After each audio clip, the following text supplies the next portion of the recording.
यह स्वामीनारायण मंदिर है, काफी खूबसूरत है यह मंदिर।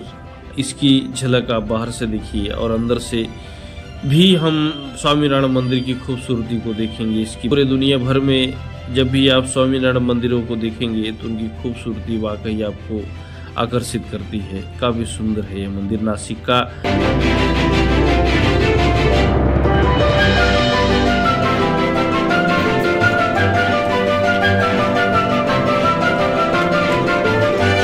साथियों को स्वामीनारायण मंदिर दिखाएंगे। नासिक का जो मंदिर है, नासिक एक ऐतिहासिक और प्राचीन शहर भी है। गोदावरी की नदी के तट पर स्थित यह मंदिर प्रसिद्ध कुंभ मेले की मेजबानी करता है। नासिक के पास त्र्यंबकेश्वर ज्योतिर्लिंगों में से एक है। भगवान श्री राम और वनवास के दौरान अपनी पत्नी सीता और भाई लक्ष्मण के साथ पंचवटी में रहे, इसलिए इस भूमि को पवित्र माना गया है। स्वामीनारायण मंदिर गोदावरी नदी के तट पर एक भव्य मंदिर के रूप में शिखरबद्ध मंदिर है। इसमें केंद्रीय मंदिर के चारों ओर पैदल मार्ग है, जिसमें श्रद्धालु मंदिर की परिक्रमा भी कर सकते हैं। स्वामीनारायण संगठन के प्रवक्ता आदर्श जीवन स्वामी ने कहा कि नासिक में स्वामीनारायण मंदिर की परिकल्पना संप्रदाय के प्रमुख स्वामी महाराज ने की थी तथा अब यह मंदिर श्रद्धालुओं के लिए खोला गया है। स्वामी महाराज का सपना उनके उत्तराधिकारी और अध्यक्ष महंत स्वामी ने पूरा किया। धर्म के क्षेत्र में स्वामी महाराज का योगदान बहुत बड़ा है। 4 साल के काम के बाद पंचवटी स्थित स्वामीनारायण मंदिर श्रद्धालुओं के लिए खोला गया। हाल ही में साधु भक्ति प्रियदास स्वामी ने प्रसाद प्रवेश अनुष्ठान कराया। मूर्ति प्राण प्रतिष्ठा अनुष्ठान 23 सितंबर से शुरू हुआ था। प्राण प्रतिष्ठा अनुष्ठान के तहत सोमवार को विश्व शांति महायज्ञ का आयोजन हुआ। स्वामीनारायण मंदिर में राधा कृष्ण, सीताराम, लक्ष्मी नारायण, देव विठल, रघुमाई, गणपति, हनुमान और महादेव की मूर्तियां स्थापित की गई हैं। स्वामीनारायण का संदेश है कि यदि हम अच्छाई को स्वीकार कर लें तो हम भी अच्छे बन सकते हैं, हम भी स्वयं में सुधार ला सकते हैं। स्वामीनारायण की योगदान की बात अगर करेंगे तो Guinness book of world record में भी स्वामी महाराज की सेवाओं को दर्ज किया गया है। भारतीय संस्कृति को दुनिया के कोने कोने तक ले जाने के लिए स्वामी महाराज ने दुनिया भर में 1100 से ज्यादा मंदिर बनवाए। स्वामीनारायण का जन्म की बात अगर करेंगे तो इनका जन्म उत्तर प्रदेश के छपिया में घनश्याम पांडे के रूप में हुआ। 1792 में उन्होंने नीलकंठ वर्णी नाम को अपनाते हुए 11 वर्ष की आयु में भारत भर में 7 साल की तीर्थ यात्रा शुरू की। स्वामीनारायण संप्रदाय हिंदू धर्म के वैष्णव मार्ग के अंतर्गत एक संप्रदाय है। इसके संस्थापक स्वामीनारायण भगवान थे। इस संप्रदाय के अनुयायी भगवान स्वामीनारायण को अपने सर्वोच्च भगवान के रूप में पूजते हैं। इनके ग्रंथ भी बहुत सारे हैं। उन ग्रंथों में वचनामृत, शिक्षापत्री, सत्संगी जीवन, गुणातीतानंद स्वामी इस संप्रदाय के प्रमुख ग्रंथ हैं।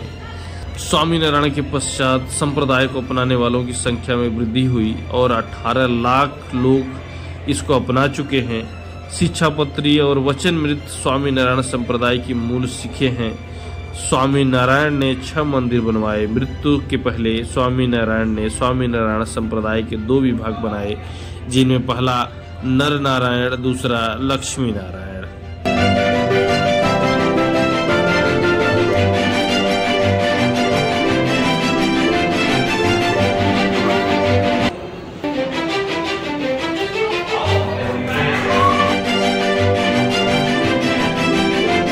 स्वामीनारायण संप्रदाय के कुछ मुख्य नियम इस प्रकार हैं। मन, कर्म, वचन से किसी भी प्राणी की हिंसा न करें। वन, कर्म, वचन से स्त्री पुरुष के संग का त्याग करें। मांस तथा मांस जैसे अन्य पदार्थ न खाएं। शराब, मदिरा का सेवन न करें। जानबूझकर किसी विधवा को न छुए जो रिश्तेदार न हो। यदि अनजाने में ऐसा हो तो स्नान करें। कठिन परिस्थितियों में भी आत्महत्या न करें। चोरी ना करें। किसी पर झूठा आरोप न लगाएं। किसी भी देवी देवता की निंदा न करें। ऐसा भोजन और जल न खाएं, न पिएं जिसका सेवन न किया जा सके। भगवान से विमुख व्यक्ति के मुख से भगवान की कथा ही वह अच्छी मधुर भाषा में हो सुनना चाहिए। स्वामीनारायण धर्म के नियम है। स्वामीनारायण के अनुसार भगवान कौन है, इसको भी विस्तार पूर्वक देखते हैं। स्वामीनारायण भक्तों की एक प्रमुख मान्यता है कि पूर्ण पुरुषोत्तम नारायण साकार है, अर्थात उनका दिव्य रूप है। भगवान स्वामीनारायण भगवान के सच्चे रूप का वर्णन करते हैं। वे कहते हैं कि भगवान 2 भुजाओं, 2 पैरों, 2 आंखों वाले मानव रूप में व्यक्ति की आत्मा के केंद्र में विराजमान है। भगवान स्वामीनारायण सर्वव्यापी है, अर्थात सभी सत्व और अचेतन वस्तुएं उनमें व्याप्त हैं। उनका अर्थ है कि वे सर्वव्यापक हैं। इस पहलू से वे ब्रह्मांड की संपूर्ण शक्तियों को नियंत्रित करते हैं। घनश्याम पांडे या स्वामीनारायण या सहजानंद स्वामी हिंदू धर्म के स्वामीनारायण संप्रदाय के संस्थापक थे। अप्रैल 1781 को भगवान श्री राम की जन्मभूमि कही जाने वाली अयोध्या के पास छपिया गांव में उनका जन्म हुआ। उसी दिन रामनवमी थी।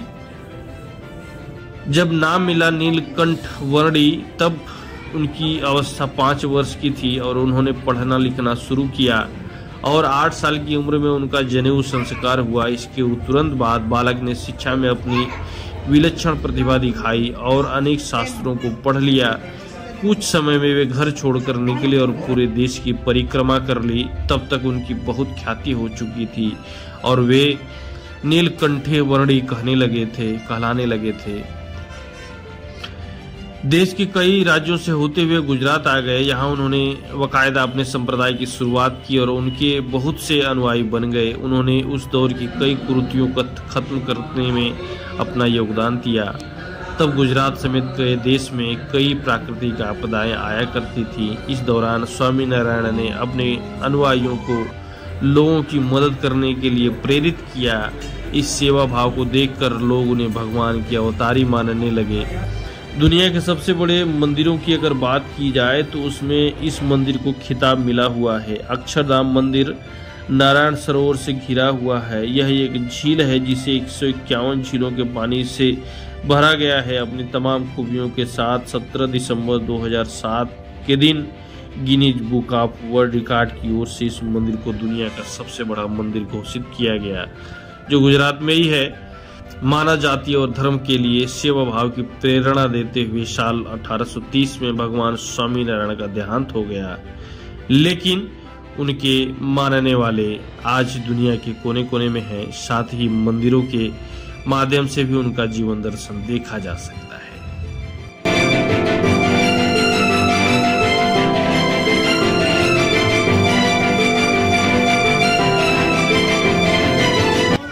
स्वामीनारायण से संबंधित पूरी की पूरी जानकारी।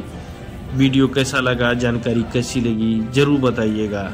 मिलते हैं एक नए वीडियो में एक नए मंदिर के साथ। धन्यवाद।